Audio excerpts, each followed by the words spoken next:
All right, this video is about how to use vegetable broth, or you can use chicken or beef broth or miso, whatever you like, but using broth to bring leftovers or even a new meal that you want to bring things together.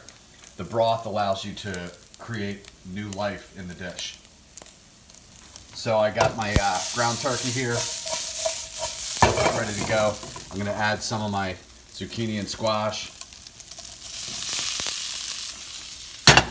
and some of my caramelized onions. Throw them on the pan. You know, they've all been sauteed with salt, pepper, and olive oil, like everything. And then I'll toss them a little bit. Now, I could eat them like that, it would be great. But I want to add a little bit of juice. I like my dishes kind of juicy. So we've got our trusty vegetable broth here from Trader Joe's.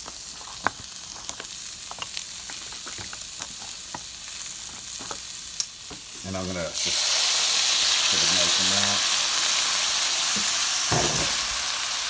See, we're getting a little bit of a juice there, a little sauce.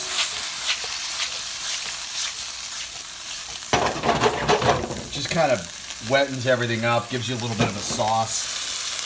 See that? It just makes it a little bit more special. So, happy cooking.